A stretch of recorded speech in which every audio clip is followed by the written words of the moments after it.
Hey guys, welcome back to Team Death Slinger. My name is Peter, and today we're looking at Shroudmon, the new Booster 2.0. The new Mistymon has some pretty good synergy with this card, so I want to make a deck profile for what I enjoy with this card now. So, for our eggs, we are going 4 copies of the BT15 Nyaromon. By trashing the top or bottom card of your security, gain 1 memory on attack.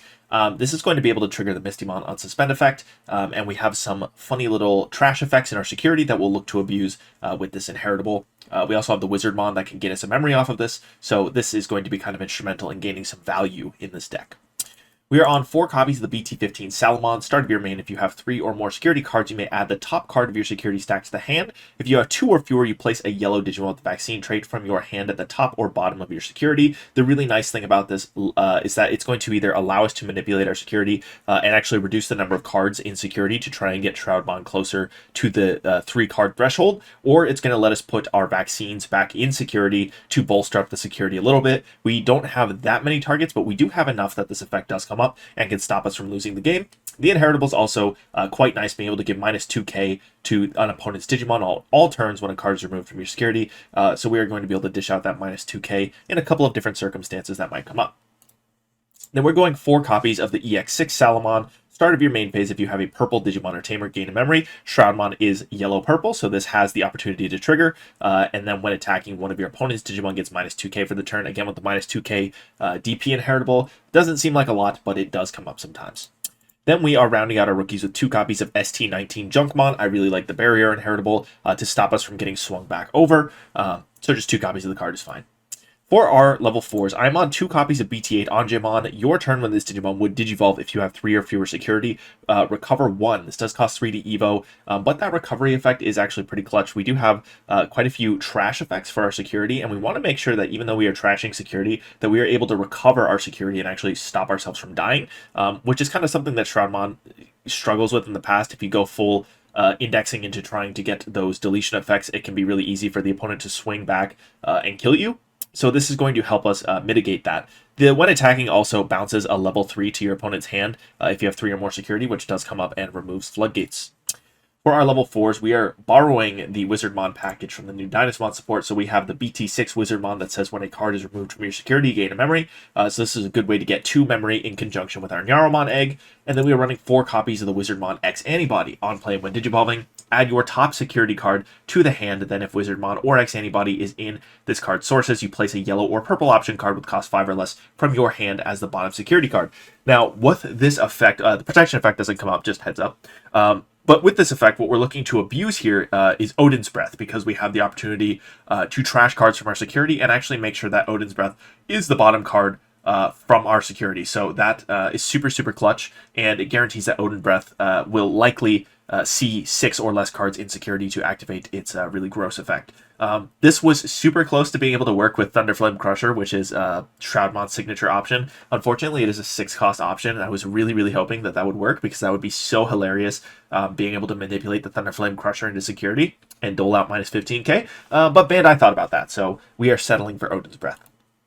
For our level 5s, I'm on 3 copies of MagnaAngemon ACE. Again, like I said, we have a tendency to kind of throw away our security and take a lot of damage, and I want to keep us safe. So the MagnaAngemon ACE is going to allow us to recover 1 on play and when Digivolving, and then give something minus 5k for each security. This is also a super legitimate turn 1 play, is to just rookie in the back, throw down MagnaAnge, and then next turn just go into the Shroudmon, because why not? You're going to dole out minus 7k, and that can just be strong off the bat. So I don't hate this as a card to just plop down in this deck.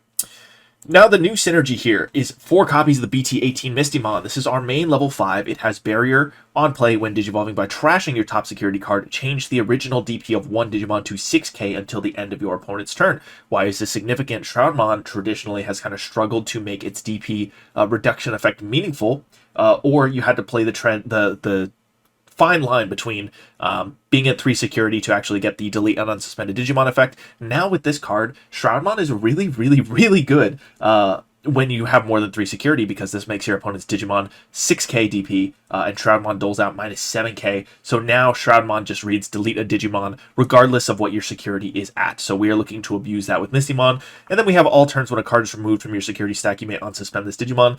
This is actually pretty fun because Shroudmon, if you have 3 or more security, will let you trash a security in order to prevent it from leaving board by your opponent's effects. So you can trash a card to save your Shroudmon, unsuspend, and then we are also going to be running the EX7 Shoto, which allows us to give something blocker. So we can actually swing 2 checks with this.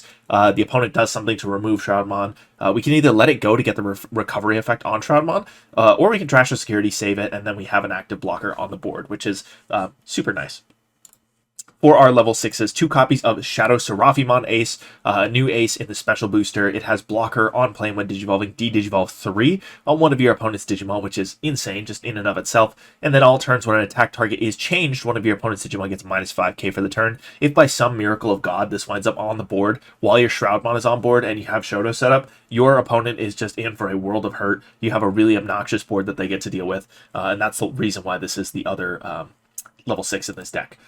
We will be going with 4 copies of the Shroudmon himself. He is 5 to Evo, which is really brutal, I know. But when digivolving and end of attack once per turn, if you have 3 or more security cards, one of your opponent's Digimon gets minus 7k. That's what we're talking about with the Mistymon. Now this just kills a Digimon.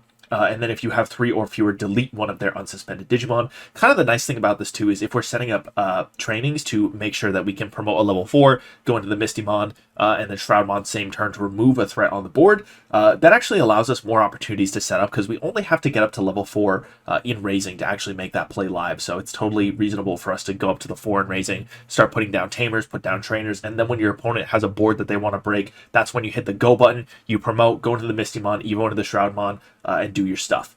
And then all turns when this Digimon would leave the battle area by an opponent's effect, if you have 3 or more security cards, by trashing the top card of your security stack, prevent it from leaving. And then on deletion, recovery +1 until there are 3 cards in your security stack. So if this dies when you're low on security, it's going to recover you all the way back up to 3, which is kind of ridiculous.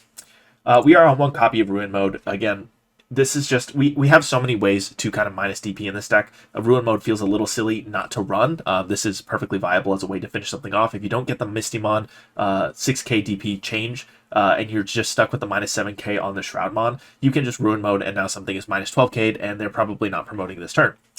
1 copy of Calling from the Darkness grabs back our Ruin Modes, and it's also a sack outlet for our Shroudmon if we're really, really desperate to get that recovery +1 effect.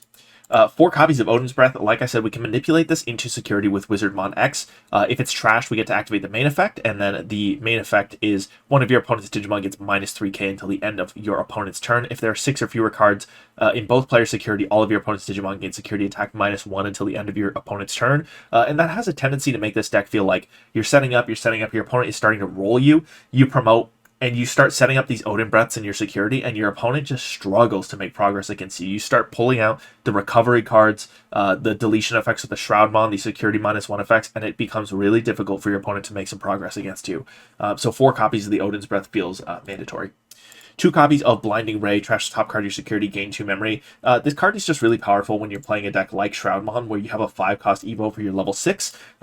If you need to make a play where you need to Evo into this and not pass turn, Blinding Ray is just kind of there. That's your clutch card. It kind of almost functions as an extra memory boost or a training card if you really want to consider it that way. It doesn't grab you a piece, but it is a free memory gain to kind of help you navigate those difficult situations. I found it clutch a couple of times, so that's why it's in the profile. If you really hate Blinding Ray and you don't want to trash your own security for this effect, you can go 2 memory boosts here. You can go reinforcing memory boost.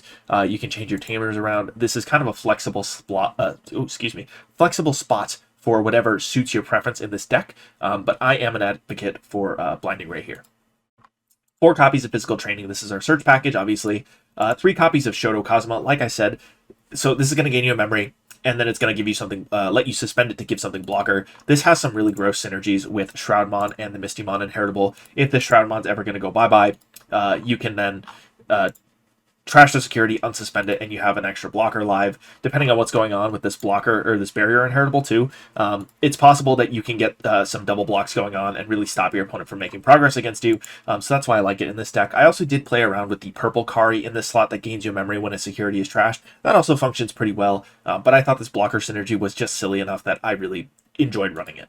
Lastly, our memory setter of choice, 2 copies of Kari Kamiya from BT8. When a card is added to your security, you may suspend this Tamer to gain 1. Obviously great with lots of recovery effects, and this Wizardmon X-antibody has some great synergy with it. When we put our option into security, we can tap the Kari to gain a memory. So that is it for my Shroudmon deck profile for Special Booster 2.0. Let me know if you guys are still playing this card, if you're still trying to make it work. Let me know what you think about this deck profile in particular. Thank you guys for watching. Make sure you like, comment, subscribe. Consider becoming a channel member today. Have a great day.